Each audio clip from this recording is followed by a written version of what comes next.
Bonsoir à tous, soyez les bienvenus dans le 18h Info de Télé Nantes. Voici les titres de ce journal. Le département lance un appel à la solidarité pour l'accueil des mineurs étrangers isolés. En pleine crise migratoire, le CG n'arrive pas à remplir sa mission de protection de l'enfance. Nous ferons le point sur l'avant-match du derby entre le FC Nantes et le Stade Rennais. La rencontre est programmée dimanche et ce sera sans Rémi Rioux, blessé aux adducteurs. Et puis nous prolongerons l'été et les vacances avec un détour par Saint-Brévin où les touristes continuent de profiter de cette fin d'été, vous le verrez. Le Conseil général de Loire-Atlantique va donc expérimenter l'accueil solidaire de mineurs. Ce dispositif est en fait un appel aux volontaires prêts à prendre en charge de jeunes étrangers isolés. En contrepartie, ils reçoivent une indemnisation car les services du département n'arrivent pas à répondre aux besoins de ces jeunes sans ressources et privés d'autorité parentale. C'est un reportage de Manon Siret et Julien Herpin. C'est une simple page sur le site internet du conseil départemental. Lancée ce vendredi, elle permet à des familles de se porter volontaires pour accueillir des mineurs isolés migrants.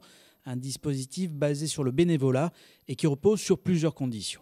Ce ne sont pas des familles d'accueil, ce sont des familles qui sont solidaires, qui ouvrent leur maison, qui s'engagent à accompagner, ça c'est des choses qu'on travaillera avec les familles dans le cadre d'une évaluation sur un temps plus ou moins long, ces jeunes gens, ou en ouvrant leur maison, je veux dire, et en les ayant chez eux, un peu comme un enfant supplémentaire, si ce n'est que tout ce qui est le suivi social, éducatif et médical restera bien évidemment toujours de la responsabilité du département. Du côté des associations qui accompagnent au quotidien ces mineurs isolés, on reste réservé sur la mise en œuvre de cet accueil solidaire. Ce qui inquiète Médecins du Monde dans cette déclaration du conseil départemental, c'est qu'on parle d'une évaluation sociale rapide faite des familles qui vont recevoir des jeunes. Alors qu'est-ce qu'une évaluation sociale rapide ? La responsabilité d'accueillir des jeunes est déléguée à des familles et il est important que l'évaluation sociale ne soit pas que rapide mais professionnelle. Selon le département, le lancement de ce dispositif en plein cœur d'une vague de solidarité nationale en direction des réfugiés n'est pas opportuniste. En revanche, il se pourrait bien qu'il génère des vocations. D'ores et déjà, 10 familles se sont portées candidates. La préfecture de Loire-Atlantique vient d'annoncer une expérimentation sur les routes du département, l'installation de radars double sens. Ces dispositifs seront installés sur les radars déjà existants pour contrôler la vitesse sur 2 voies de circulation en sens opposé. Ils seront opérationnels à partir du lundi 14 septembre, c'est-à-dire lundi prochain. 8 appareils vont être installés à Saint-Père-en-Retz, Pornic, Port-Saint-Père, Saint-Marc-du-Désert, Remouillé, Défréac, Avessac et enfin Valette. Pendant 8 mois, 5000 personnes ont participé au grand débat sur la Loire, des contributions qui ont été rassemblées dans un rapport remis aujourd'hui à Nantes Métropole par la commission du débat. Maintenant que des propositions ont été écrites noir sur blanc dans ce rapport, que peuvent attendre les citoyens et quelle est la prochaine étape? Je vous propose d'écouter la réponse de Philippe Audic, il est coprésident de la commission, il répond aux questions d'Éric Egon. La plus grande attente maintenant, c'est le droit de suite, les décisions que prendra la métropole par rapport à l'ensemble de ces propositions. Il nous paraît important que toutes les propositions qui ont été formulées aient une réponse justifiée par la métropole. Il y a un certain nombre de décisions dès 2016. Je parlais des franchissements, mais des décisions sur la facilité d'accès aux fleuves, sur des aménagements sur les berges qui peuvent être prises rapidement et nous serons vigilants.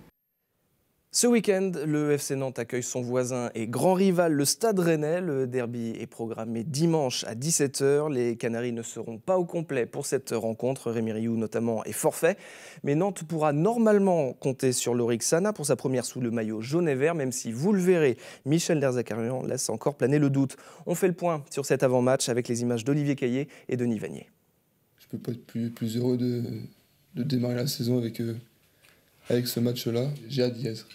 Maxime Dupé est pressé d'en découdre. Face à Rennes, le portier remplaçant des Canaries jouera ses premières minutes de la saison.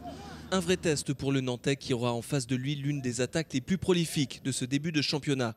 Les Rennais ont des arguments offensifs, comme le Colombien Quintero prêté par le FC Porto et qui s'amuse à l'entraînement.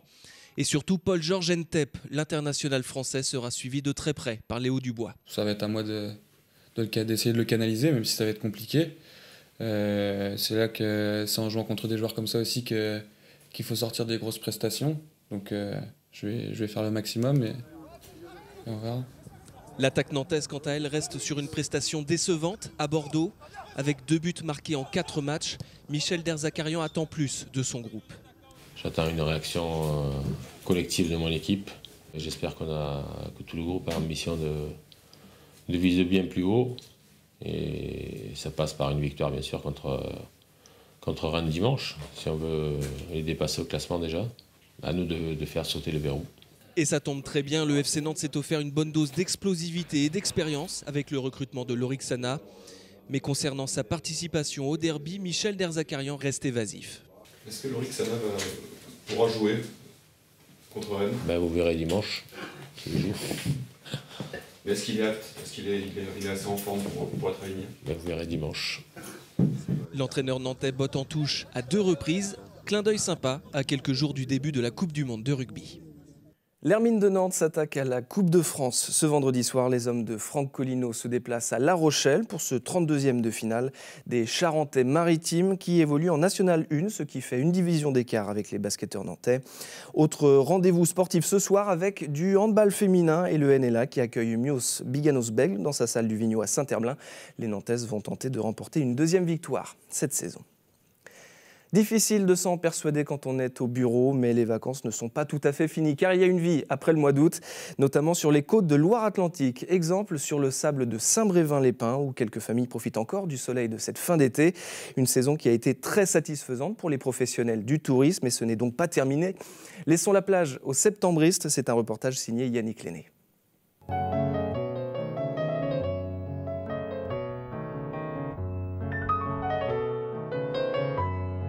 On vient de la région nantaise et on a récupéré notre petit-fils là, qui a eu une petite infection. Donc on l'a récupéré à l'école et finalement il a passé la journée avec nous.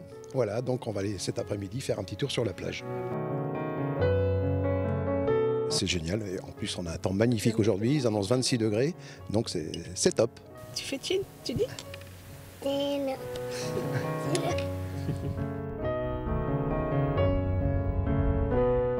La clientèle du mois de septembre, c'est une clientèle de retraités. Et puis après, on voit que les camping-caristes sont aussi présents et les cyclotouristes aussi. Ma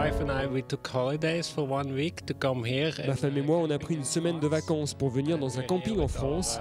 Et nous sommes ici avec notre petit garçon de 2 ans. On adore parce qu'il n'y a pas beaucoup de monde, il n'y a pas foule, mais le temps est superbe. C'est parfait pour nous. Je profite effectivement de travailler sur Saint-Brévin et d'avoir 2 heures le midi pour profiter de la plage sans monde et avec le soleil jusqu'au dernier moment. On surfe sur une saison réussie. La période d'avril au mois d'août a été bien remplie au niveau des hébergements. Juillet-août, on était à peu près à 90% en moyenne de taux de remplissage. Il y a du monde en terrasse, on a un peu d'étrangers, on a un petit peu encore de touristes, des familles avec des enfants en bas âge qui ne sont pas encore à l'école. Et donc, pour l'instant, on entame une belle arrière-saison comme l'année dernière. On vient juste pour la journée, ça nous fait du bien, ça nous détend. On pense plus en fait à la Sarthe, on sort un petit peu de notre environnement, donc voilà, ça nous fait du bien.